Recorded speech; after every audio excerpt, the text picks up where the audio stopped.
Avinash sir, आगे बढ़ते हैं। हमारे जो कई सारे जो सवाल हैं वो भी आ रहे हैं व्यूअर्स के। पहला जो सवाल है वो इन्होंने अपना नाम नहीं लिखा है, स्टॉक जेब करके इन्होंने, इनका कुछ यूजर नेम है। और ये पूछ रहे हैं सर, फेडरल बैंक को लेकर के आपका क्या व्यू बन रहा है अविनाश सर? यहाँ से फेडरल बैंक तो लगातार हमने देखा सर, बहुत अच्छी परफॉर्मेंस रही। अभी क्या करना चाहिए सर इसमें?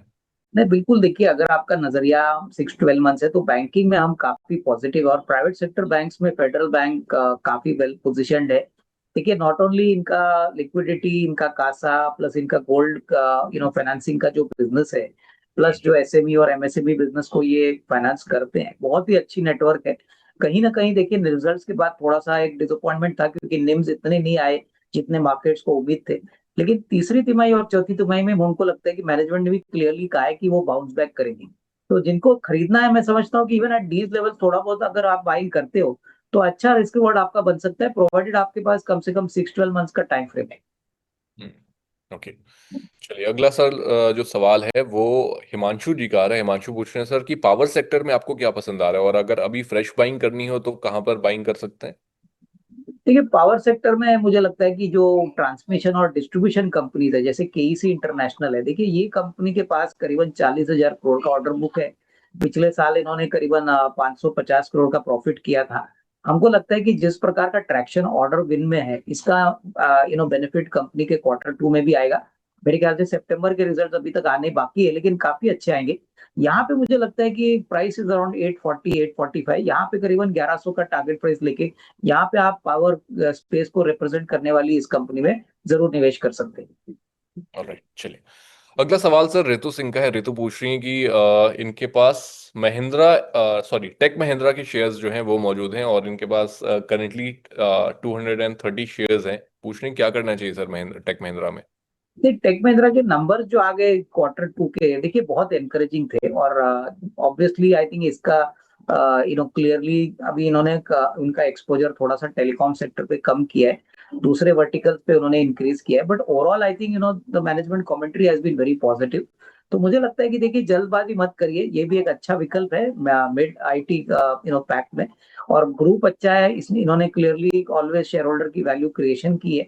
तो नजरिया 6 to 12 मंथ रखिए। I think C IT will definitely bounce back, और इसमें अगर आपने इतने समय तक पेशेंटली होल्ड किया है, तो मेरे ख्याल से अगर और 6 12 महीने में अगर आपको अच्छा रिस्क रिवॉर्ड मिलता है, तो ये डेफिनेटली एक अच्छा विकल्प होगा होल्ड करने के लिए। ठीक है।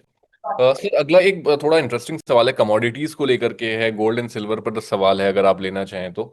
और श्रेय पटेल है, श्रेय पटेल कह रहे हैं सर, गोल्ड और सिल्वर दोनों को लेकर के मैं बहुत कंफ्यूज हूँ। मेरे पास इस टाइम पर 12 लाख का कैपिटल जो है वो मौजूद है।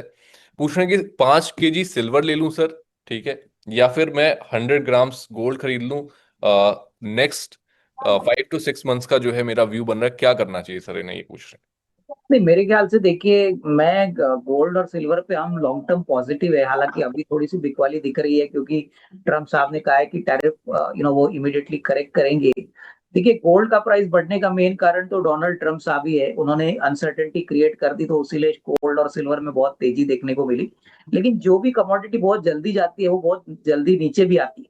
बट हैं? सिल्वर के लिए हम ज्यादा पॉजिटिव है, क्योंकि देखिए, हिंदुस्तान जिंक जो सबसे बड़ा सिल्वर का प्रोड्यूसर है इंडिया में, उन्होंने क्लियरली कहा है कि वो सिल्वर को बॉयंसी क्लियरली देख रहे हैं। अभी तो वो प्रोडक्शन भी और करीबन 25 30% बढ़ा रहे हैं। तो मेरे ख्याल से देखिए, 6 to 8 मंथ्स का नजरिया है, तो सिल्वर एक ऐसा प्रोडक्ट है जो बहुत domestic as well as industrial applications में यूज होता है, और कहीं ना कहीं सप्लाई क्रंच आगे भी चलेगा। तो सिल्वर में मेरे ख्याल से if he is interested, he can take a small position, और मेरे ख्याल से 6 to 8 मंथ्स का टाइम फ्रेम लेके यहाँ पे निवेशित रहिए। Right. सर 12 लाख का इनका कैपिटल है, ये इन दोनों में ही एलोकेट करना चाहते हैं, तो किस हिसाब से क्या रेशियो होना चाहिए सर? नहीं, मेरे ख्याल से देखिए, गोल्ड और सिल्वर दोनों ही हमारे लिए पॉजिटिव है।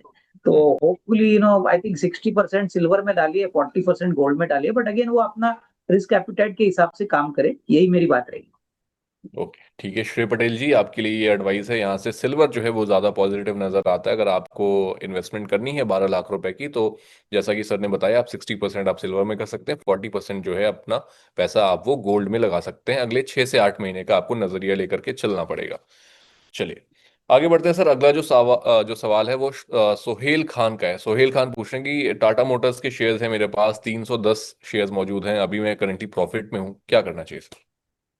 देखिए मेरे ख्याल से अभी तो उनके पास दो शेयर आने वाले हैं, एक तो कमर्शियल व्हीकल का शेयर है, एक तो पैसेंजर कार का शेयर है। देखिए मेरे ख्याल से टाटा मोटर्स में अगर आपका नजरिया अगले 12 महीने का है तो ही आप होल्ड करिए। अगर आपका शॉर्ट टर्म नजरिया है, आपने थोड़ा सा पैसा बनाए तो आप प्रॉफिट बुक कर सकते हो। बट अगले 1-2 क्वार्टर के लिए जो पैसेंजर कार वाला बिजनेस है इसमें चैलेंजेस रहेंगे। तो हो सकता है कि कमर्शियल व्हीकल बिजनेस में आपको थोड़ा सा अपसाइड ज्यादा मिले। बट जब ये जेएलआर वाला धंधा चलेगा और बाउंस बैक होगा तो अच्छी खासी कमाई होगी। तो आई थिंक आपका टाइम फ्रेम एकदम शॉर्ट टर्म है तो आप प्रॉफिट बुक कर लीजिए। अगर आपके पास 12-15 महीना है टाइम फ्रेम इन्वेस्टेड करने के लिए तो you can stay invested. Okay, alright. Sir एक आखिरी सवाल लेते हैं। अमित कुशवाहा हैं और ये पूछ रहे हैं, सर रियलिटी सेक्टर में आपको क्या पसंद आ रहा है? और मेरे पास 1 लाख का कैपिटल है, अगला 2 से 3 साल का मेरा व्यू है। रियलिटी सेक्टर में कहाँ पर इन्वेस्टमेंट कर सकते हैं सर?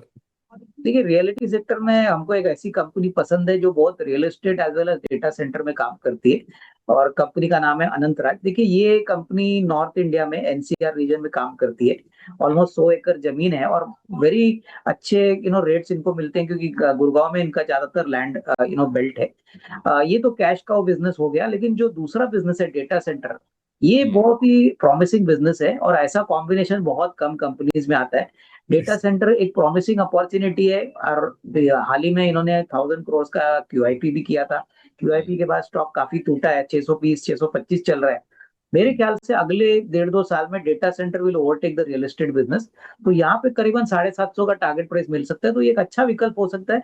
आपको रियल एस्टेट का बिजनेस भी मिलता है, प्लस डेटा सेंटर का भी बिजनेस मिलता है, और ये अच्छे करंट वैल्यूएशन पे आपको मिल रहा है। I think that would be a good opportunity.